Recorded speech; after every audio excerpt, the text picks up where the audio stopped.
Hi, this is Jordan, and today I wanted to make a video on a topic I'm calling the three questions. And these are three questions that I've asked myself repeatedly over the years, which have changed the course of my relationship and my intimate life incredibly. So I think something we all know about questions is that questions are powerful. In philosophy, they often say that a philosopher is remembered after he's gone more for the questions that he asked rather than the answers that he gave. And in spirituality, I've heard it said that the seeker, the man or the woman who goes out into the world with a big question, ultimately becomes the walking answer, which is to say they might not ever get the mental conceptual answer to the question that they've been asking, but ask the question enough times with enough sincerity, and they manifest and embody all the qualities that the question points to. So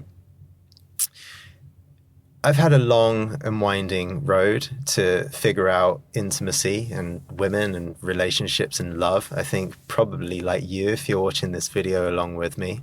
And one of the questions I always asked, or one of the things I always felt was not quite right, let's say, was the paradigm that the end game is either to get to sex or to get into a relationship. Like if you just follow the kind of traditional line of questioning or traditional line of thought, these are the kind of end games. And the poverty of this kind of thinking is that it never talks about the quality of being in love or the quality of relationship or the quality of passion you can share with your partner. And I think a lot of us, if we really admit to it or do a little bit of soul searching, there's always a particular quality of love or intimacy that we pine for that often doesn't get expressed. And a lot of people go their whole lives never really fully getting that which their heart most craves.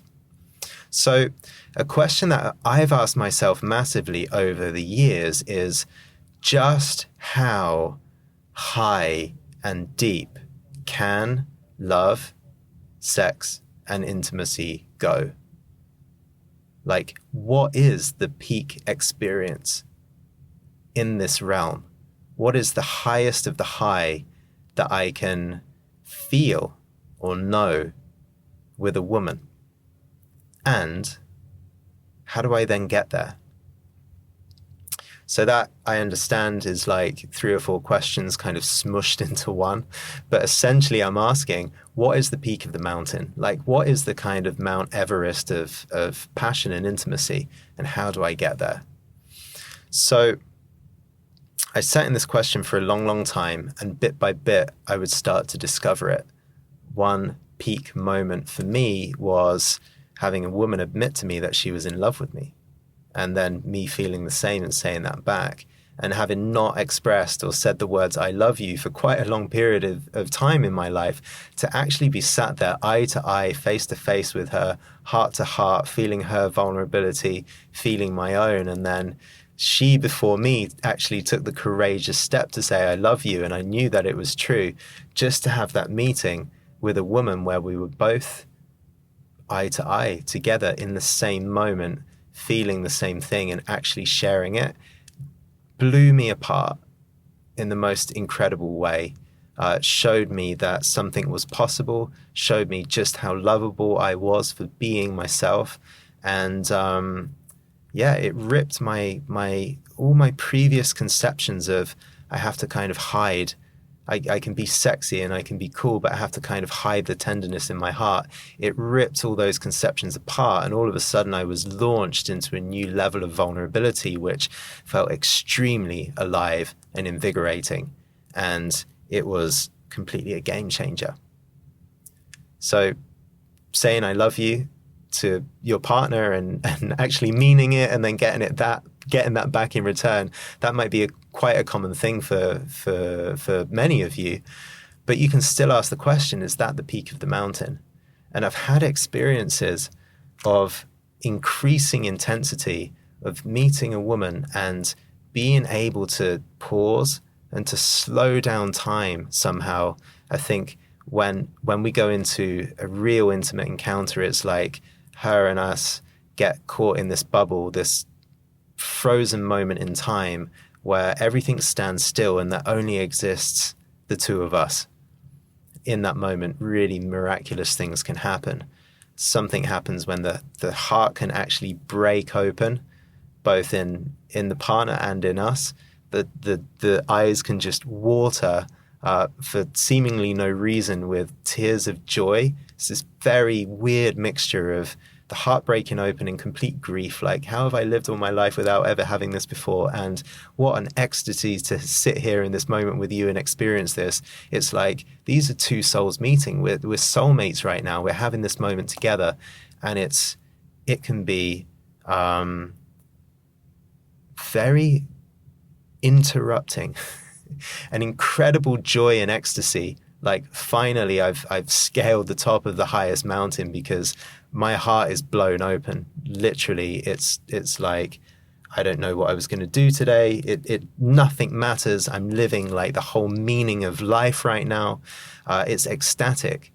And it can be very, very strange to come out of an experience like that and then put it together again, because to fall in love so openly, so vulnerably, to have a kind of awakening with another person as they're feeling it at the same time with you, radically shifts a person's sense of self. It radically shifted my sense of self.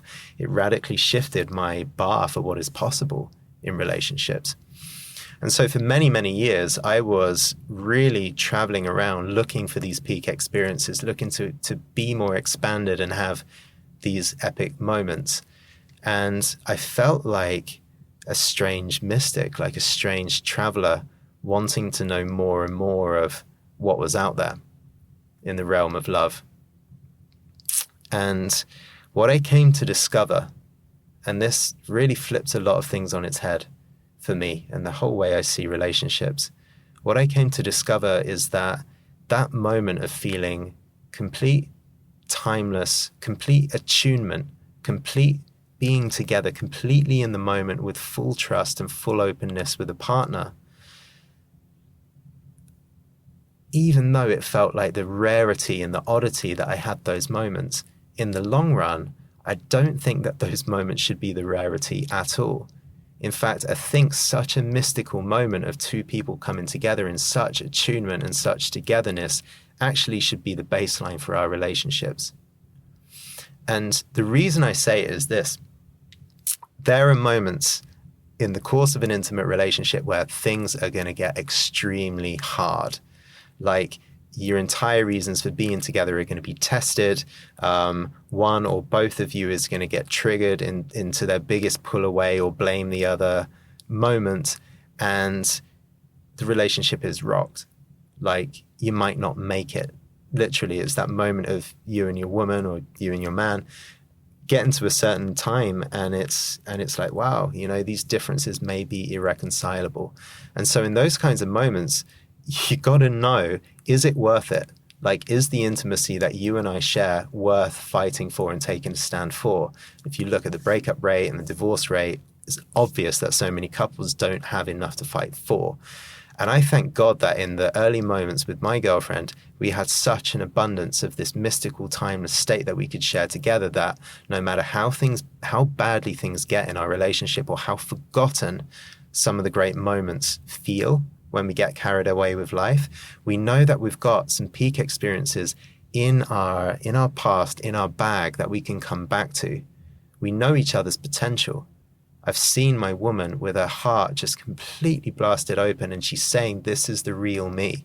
Like, don't be fooled by those times I judge you or have a go at you. Like, this heart-opened, pure woman is me. And I know that that's the same for me as well. We've got each other. We've seen the soul level within each other, and we can call each other to that standard and go back there as a baseline. So for a long-term relationship to be very, very, very powerful and good, the kind of transformational love I think most of us want in our lives, we need these reference points. We need to answer that question in a powerful way. What is the highest height of the mountain when it comes to intimacy and passion? Can I know that? Can I become that? Can I wear those grooves, build and tread those grooves in myself so I can get back to those kinds of states with the one I love. Second question, which is a massive grace to happen onto anybody's life, is the question of how can we build a relationship that's stable, secure, and feels like home? This is a mighty humdinger of a question. I think a few of us are lucky to have grown up in a household where mum and dad just had a lot of security. Like, there was no panic, there was no funky under the table dynamics, there was no separation. They made it through. They loved each other very, very well. And some people have an imprint of how to just go into a relationship and make it safe, secure, and feel like home. A lot of us don't.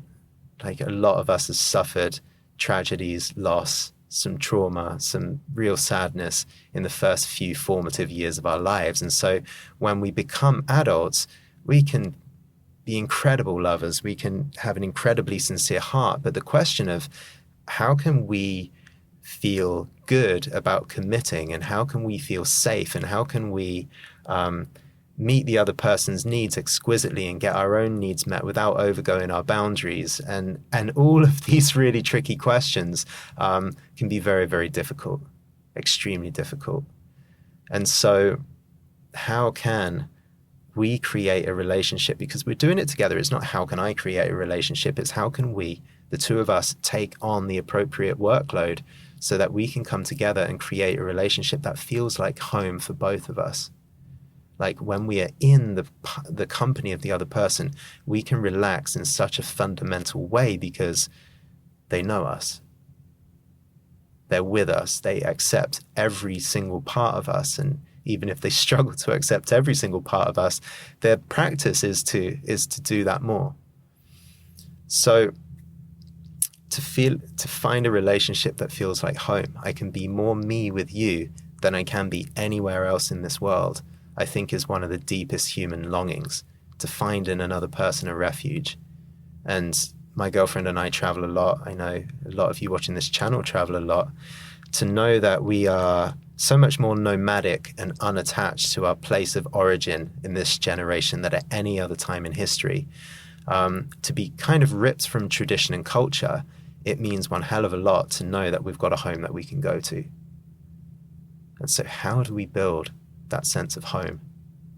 How do we build a relationship into which we completely relax and know that the other person is going to take care, be conscientious that they don't keep triggering our worst anxieties and fears, because they're invested in creating a safe space for both of us together.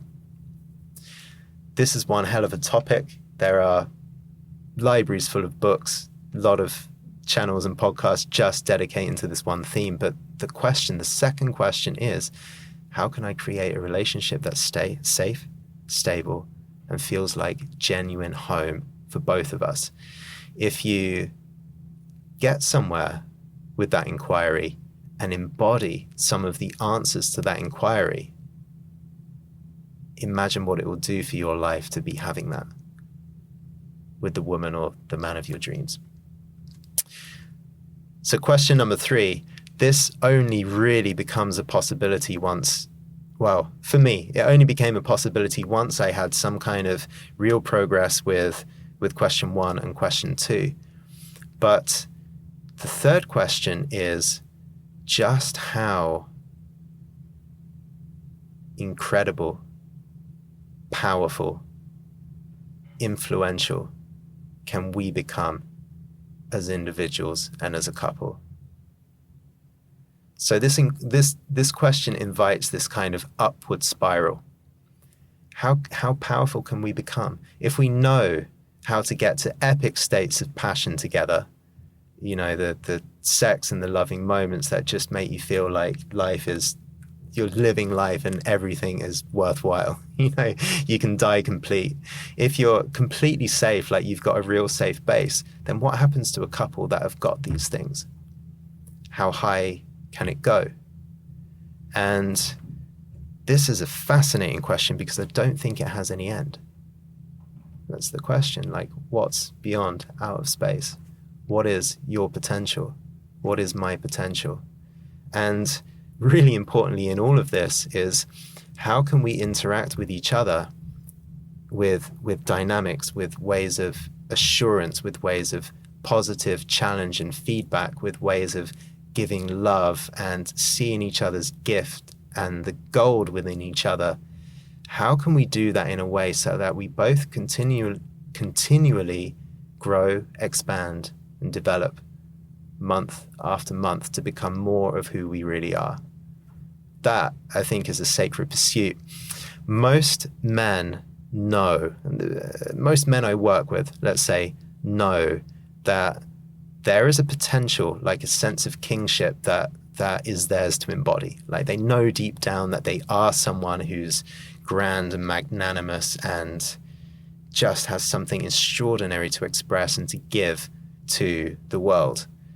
And a lot of these men know that in order to be doing that, they need a kind of queen at their side. And it's definitely not going to be a woman whose ways of relating are going to slowly and subtly drag your potential, your virility, your sense of confidence down. It's going to be someone who inspires you to go up. And those dynamics can be very tricky, because in a relationship, we all have little dark spots and blind spots and secret to us ways that we can subtly diminish the other person. And so the relationship becomes a long-term process of cleaning out some of our distracting habits, or maybe passive or victim-like habits, so we can be empowering for the other person. But I think if anyone is committed to that question, just how great, just how big can she and I become? Just how much of our true selves can she and I become? We are in a way held accountable to searching for the little blind spots in a way, and searching for all the different distractions that we subject each other to in relationship. And we really become for each other muses, inspirations, sources of admiration. I think admiration is a portal to transcendence. And if you're looking into the eyes of a partner that you absolutely admire and they feel the same as you, you're going somewhere profound. And I think that's how we've got to see each other, the questions that we've got to ask together. So I hope you enjoyed this video. My entire life's work is based around these three questions, because as I said, to come into this territory has changed my entire intimate life profoundly. So anyone that comes into conversation with me in my coaching or my programs, I'm constantly pushing. There's an ongoing press to be like, okay, how much more ecstasy is available in your interactions? Like, what is a higher height in the mountain? How can you let things go, surrender, show yourself more, dare to be vulnerable, but dare to be strong with it, and experience more ecstasy, more safety? How can you dare to sacrifice parts of your own ego and autonomy and independence at times, so you can actually build a nurturing nest, which is ultimately bigger than you, bigger than what your partner can imagine, and is going to sustain you in a deeper way than you could ever sustain yourself alone? And how can you continually, with the way that you show up in your greatness, with your truth, continue to support and inspire, be like a muse for your partner? So let's go there. Comment below. I'd love to hear. Subscribe to the channel if you want more on this. And if you have any questions, then let me know, because I would love to get more specific in future videos. And yeah, I'll see you again soon. I'm Jordan. Thanks for watching. See you next time.